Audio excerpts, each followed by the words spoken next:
Salutations, my name is Dan, and this is the next Friday vlog. Alright, so as you may have noticed, I'm in another very strange land right now. I haven't been in this room for like 3 minutes.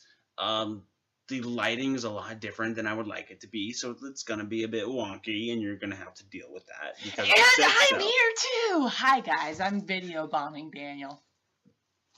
Do you want to talk some movies? I hear you want to chat about sequels. Go away, Katie.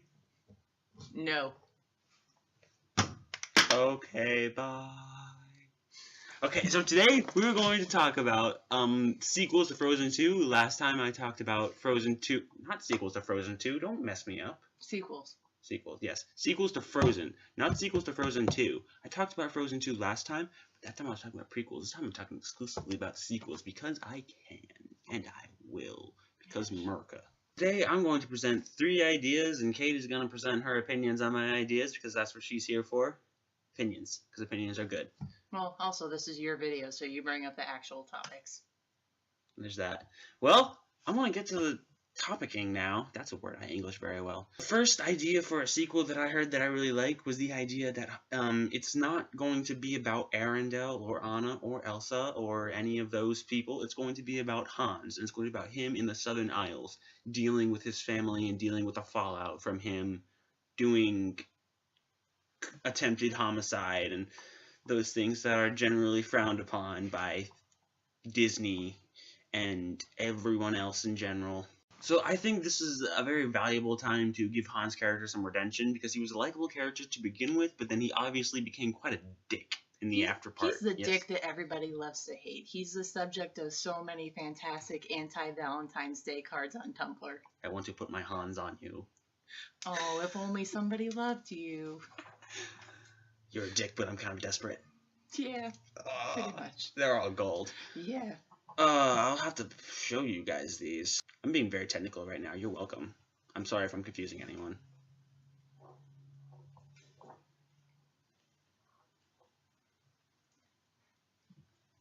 Next topic.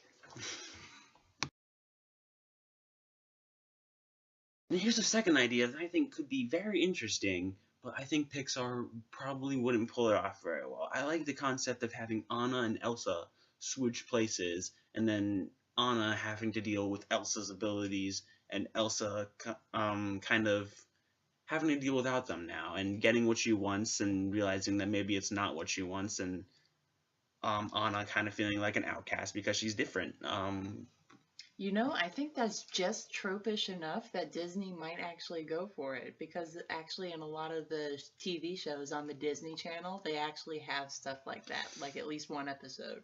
Yeah, I'm sure they go for it, but would they do it well, is my question. That's the question, because Disney is not known for quality sequels. They're known for sequels that make money because they have a name. Except for Toy Story. Toy Story was the exception. Toy Story was good. Toy Story was good. Toy Story was amazing. Yes. I mean, out of them all, Toy Story 2 was probably the weakest, but it was still amazing. It was still good. It still carried it to the third one, and the third one was... The third one was pretty good, yes. Let's move on to another topic before we say... Alright, so this next idea, the final idea, is going to be a little more complicated, so you're going to have to bear with us, and you're going to have to use your head a little bit. But I don't want to use my head! Okay, so the final idea, and this one I think could be the most interesting, but also could be the most horrifying, if not done well, but I think it would take a pretty big debacle not to do this well. So we've established that Tangled and Frozen take place in the same universe, because we saw Rapunzel and Flynn going to the coronation in Frozen, and also this was a tie-in that less people know about, but at the end, or that less people noticed anyways, at the end of Frozen, when Flynn's talking about the honeymoon, where after he marries Rapunzel, he talks about how Arendelle is a really nice this time of year. So it's pretty obvious they exist in the same universe. And since we don't know how Elsa got her powers, it's entirely possible that she got them the same way that Rapunzel got hers. Rapunzel got her abilities because her mother drank a potion thing made from a magic sunflower. Maybe Elsa's mother drank a potion from a magic ice flower or something like, or moonflower. That's a bit of a stretch, but One thing I'd like to point out, though, is that Pixar has been really good about including many different things from many other movies in almost all of their stuff. Like A113 is in almost everything because most of the people studied in that classroom, and you have like little bits and pieces all over the place. But with stuff in this particular time period, it's kind of harder to shift stuff around like that. So they may have just thrown that in there for the sake of having something in common with the other movie. That's true. They do have a tendency to mention movies they're going to make and movies they've already made in all of their movies. However, they are doing something sort of like this where they are tying movies together. There's a movie called The Descendants. Mm-hmm. However, I just heard about this recently and it sounds like it's really far along, so I'm not actually sure I believe that it's a real thing. That's a topic for another movie, though. Right now we're talking about a Frozen sequel. Yes, but the thing is, the concept is there, it's possible, it's not totally unlikely. It's sort of unlikely is the thing, though. It's entirely possible that it's just there, Like just Teen because it's a Titans, Pixar but with Disney villains instead of superheroes. Villains and heroes, but yes. Yeah. Alright, so that's all the time we have for now. That's actually more time than we have for now. If you haven't noticed, this video is getting a little long. So I'm going to end with the music. This time, I figured there's 2 vloggers. Why not have 2 songs? The first one is Let It Go Meets Metal by 331 E-Rock, and the second one is the remix by TIF Whitney.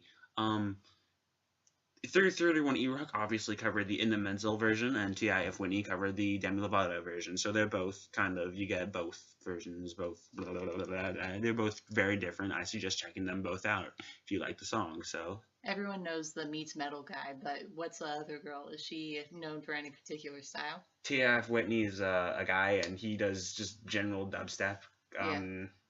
Not really anything. So metal and dubstep. Yes. That's some fun stuff. Very different stuff, very different styles, very different stuff. You're gonna find something that you like. One of them you're gonna like, one of them you may not like, one of them you check it out. Don't sit here and listen to me babble. Do you want to end a video? Okay, bye. Okay, bye. Okay, bye.